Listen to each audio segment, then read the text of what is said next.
Nous sommes le 28 février 2020. Chers téléspectateurs, mesdames et messieurs, bonjour et bienvenue sur cette plateforme de la télévision Renaissance.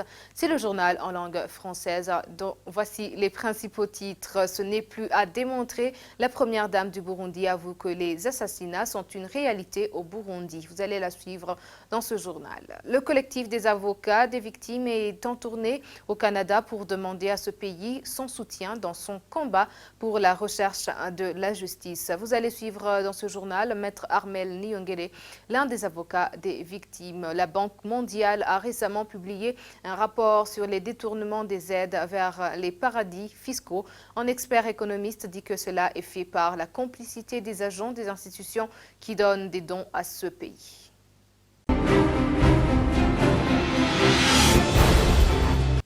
Bienvenue encore une fois dans ce journal, la page politique. Pour commencer, c'est un secret de polichinelle. Les assassinats sont une réalité au Burundi.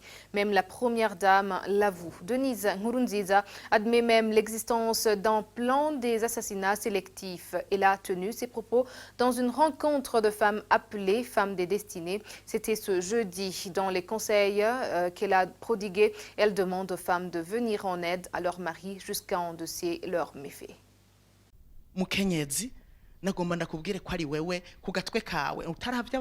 Les femmes, je voulais vous dire que c'est vous-même, sans regarder les autres. C'est toi que Dieu veut pour reconstruire les murs qui ont été détruits au Burundi. Cette clôture, nous ne pouvons pas reconstruire avec des briques ou bien avec des pierres. Nous reconstruisons avec des prières. Mais pour protéger le pays, il faut qu'on reste debout, même à la place des gens qui ne comprennent pas, à la place de la population. Est-ce qu'il y a des gens qui peuvent nier qu'il n'y a pas de péché? Les péchés existent. Les péchés existent dans le pays. Ceux qui tuent les gens existent dans notre pays. On tue les gens un à un. Vous attendez souvent qu'il y a une personne qui a été tuée, qu'il a été tué par des gens. Ça, c'est un péché que Dieu ne veut pas dans notre pays. Le destin d'une personne et le sang versé d'une personne, Dieu est contre ça. Les péchés existent. À part les tueries, ceux qui détournent les biens du pays, est-ce qu'ils n'existent pas encore dans le pays? Il y a des gens qui parlent de l'intelligence. Abigail est une femme intelligente. Elle a aidé son époux. Le fait que Abigail s'est sacrifiée des péchés de son époux, elle l'a fait avec intelligence. Elle n'a même dit au revoir à son époux. Elle a dit « Je connais mon époux. Il a ses faiblesses. » Et puis, elle s'est dirigée vers David en lui disant « Tous les péchés, il faut que ça va être sur moi. » C'est ça, c'est ce qu'on peut se comporter même devant Dieu. Ibi byaha byose ubiharure kuri jewe uku niko twari dukwiye kubigenza tugiye n'imbere y'Imana.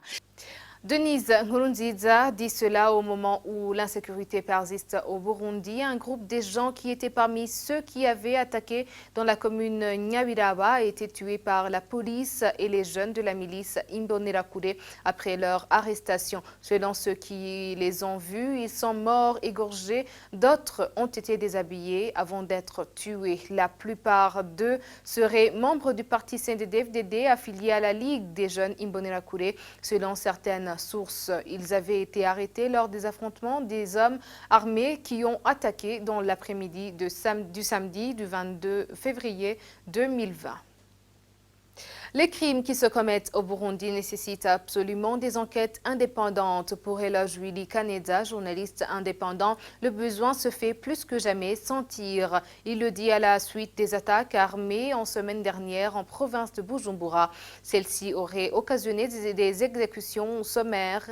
Eloge Willy Kaneda était l'invité dans l'émission Club de la presse animée par Franck Kadé. Pour moi, ce qui s'est passé dans la province de Bujumbura la semaine dernière nous montre que le Burundi aujourd'hui a plus que jamais besoin des organisations de la société civile, des organisations indépendantes, une presse indépendante qui puisse aller sur les lieux et mener des investigations indépendantes, des enquêtes indépendantes. Si vous voulez, ils peuvent être, je ne dirais pas encadrés, ils peuvent être sécurisés par les forces de l'ordre, mais qu'on les laisse. Ça prouve à quel point nous avons vraiment besoin, plus que jamais, des organisations indépendantes qui peuvent mener des enquêtes et investigation. Et pourtant, il y a des médias qui sont au Burundi, il y a également des gens qui disent être de la société civile sur place. Vous pensez qu'ils n'en sont pas capables? Aujourd'hui, franchement, ils ne sont pas capables. On a vu ce qui s'est passé avec Iwachu. Les journalistes d'Iwachu se sont rendus à Musigati après qu'ils aient vu même des tweets de la province de Bubanza. Ils avaient parlé aux autorités locales. Mais voilà, ils ont écopé de 2 ans et demi de prison ferme. Voilà. Et aujourd'hui, personne ne peut oser dire « je vais me rendre à Nyabiraba ou à Isale » parce qu'on sait, si tu t'y rends, soit on te capture, tu vas être assimilé aux fauteurs de troubles, soit on va dire tu allais collaborer. Il y a cette peur. C'est pourquoi je dis, en fait, ce climat s'impose. Et maintenant, page justice pour poursuivre ce journal. Le collectif des avocats des victimes et parties civiles Justice pour le Burundi demande au Canada son soutien dans son combat pour la recherche de la justice. En ce moment, 1600 dossiers des victimes ont déjà été déposés devant le procureur de la Cour pénale internationale. C'est ce que dit Maître Armel Nyongere, actuellement en tournée au Canada en compagnie de l'avocat Maître Bernard Manga, tous les deux au nom de ce collectif. Maître Armel Nyongere dit qu'il est confiant et que cette tournée sera certainement bénéfique dans leur lutte au nom des victimes. Armel Nyongere. Nous sommes en visite au Canada pour rencontrer les autorités canadiennes et les organisations pour la défense des droits humains basées au Canada. Cette visite a été organisée par l'ABC Montréal, une association de Burundais vivant au Canada. Et nous avons parlé lors de notre visite au dossier que nous avons soumis à la Cour pénale internationale. Nous avons plaidé pour les victimes, pour l'appui aux victimes et pour la protection des témoins et des victimes. Et nous avons aussi parlé du contexte du Burundi où nous avons soulevé le problème lié à l'organisation des élections prévues en mai 2020 où nous avons démontré que le pouvoir en place sur le parti CNDD-FDD en partenariat avec la milice Imbonerakure sont en train de menacer, de tuer, de persécuter, de faire des arrestations arbitraires à l'endroit des militants opposants. Raison pour laquelle nous demandons à ce que le pays comme le Canada qui prône les droits de l'homme puisse être vigilant et demander à ce que les élections puissent être bien organisées. Et puis nous avons aussi demandé au soutien du Canada par rapport à la lutte contre l'impunité au dossier en cours à la CPI. Donc nous avons vu qu'ils ont bien accueilli notre lutte de lutte contre l'impunité et puis nous pensons que l'organisation ABC Montréal va continuer à plaider pour les victimes du Burundi. Page économie, les pays pauvres sont les plus corrompus à travers les investissements des personnalités dans les paradis fiscaux. Faustin Ndikumana, économiste indépendant, dit que cela est fait par la complicité des agents des institutions qui donnent les dons à ces pays comme la Banque mondiale. Il le dit au moment où la Banque mondiale a récemment publié un rapport sur les détournements des aides vers les paradis fiscaux. Faustin Ndikumana. Une corruption comme tant d'autres qu'il faut combattre avec la plus grande énergie. Au niveau des conséquences, je crois qu'il y a des conséquences énormes. Ça manque quand même de 100 millions de dollars. 100 millions de dollars pour le Burundi, c'est plus de 200 milliards de francs. C'est plus le budget du ministère de l'Éducation au niveau annuel. C'est plus encore une fois que le budget de la santé, ministère de la Santé annuellement. Ce sont des fois très consistants. Les conséquences sont là. Des fois sont des prêts, des fois sont des domaines. Que ce soit en dehors, soit en prêt, la population devait bénéficier en totalité de tous les fonds qui leur sont dus. Et je crois que pour combattre cette pratique, il faut vraiment une énergie, surtout au niveau des pays récipiendaires, dirigeants, leadership, surtout des pays pauvres comme les pays africains. C'est des organisations comme l'Union africaine, il faut prendre des mesures concrètes, au lieu de faire des solidarités négatives, des mesures concrètes pour que d'autres pratiques soient combattues. il y a la Convention des Nations Unies de lutte contre la corruption, il y a la Convention de l'Union africaine de lutte contre la corruption. Tous ces deux peuvent être des instruments nécessaires pour combattre cette corruption qui continue à priver une grande partie de la population pauvre des sommes importantes qui pouvaient retirer des affres de la pauvreté. J'imagine qu'une solidarité doit être initiée, surtout que dans certains pays africains, mais au Burundi, les infractions de corruption ne considèrent pas surtout la corruption pratiquée par des fonctionnaires et des organisations internationales qui travaillent dans nos pays. Il faut vraiment de l'énergie, sinon c'est un manque à gagner énorme.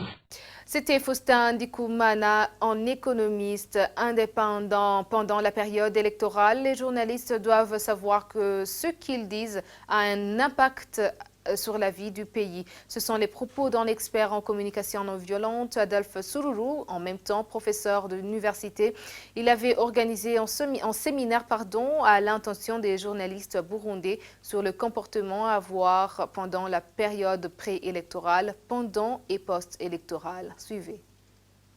Il y a un rôle de quête de vérité, mais il y a aussi une grande responsabilité sociale qu'un bon journaliste doit avoir, sans cracher sur la vérité, sans cacher la vérité et sans la cracher dessus.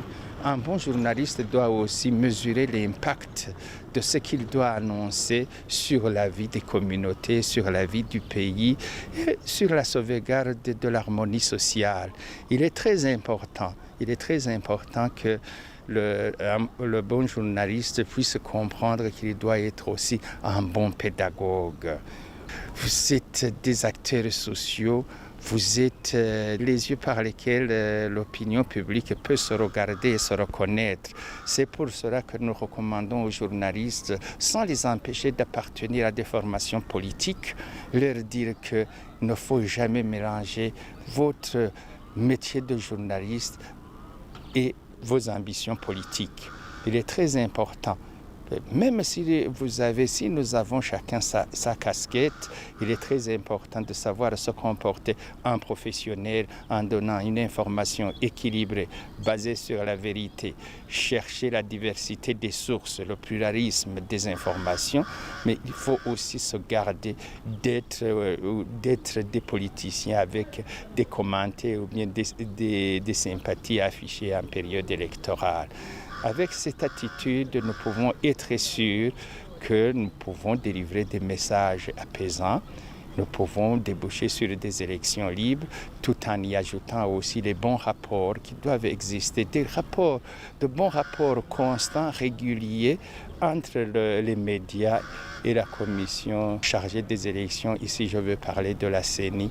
Et c'est en travaillant en étroite collaboration, en gardant le contact, en restant en communication permanente durant ces périodes fragiles, un peu vulnérables, je peux dire, tout en essayant de garder le maximum de communication et en mettant ensemble les forces pour que le processus soit porté par beaucoup de piliers différents, mais aussi qui travaillent en synergie, qui travaillent ensemble. Ça peut nous aider.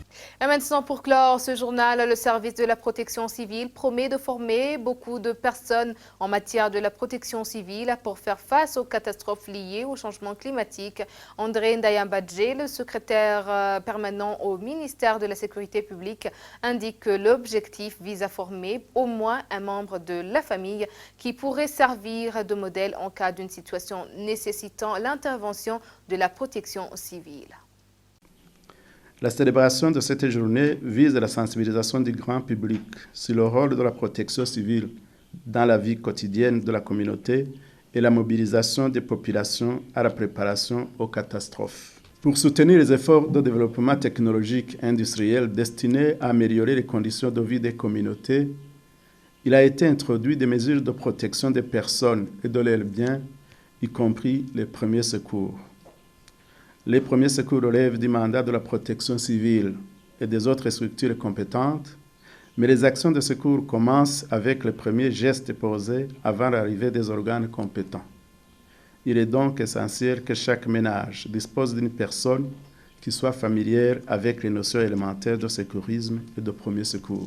Au Burundi, 610 personnels civils issus de certaines entreprises publiques et privées, ainsi que les institutions bancaires, ont été formés par la protection civile sur les techniques de lutte contre les incendies. Eh bien, c'est par ici que prend fin ce journal. Merci de nous avoir suivis. À la prochaine édition.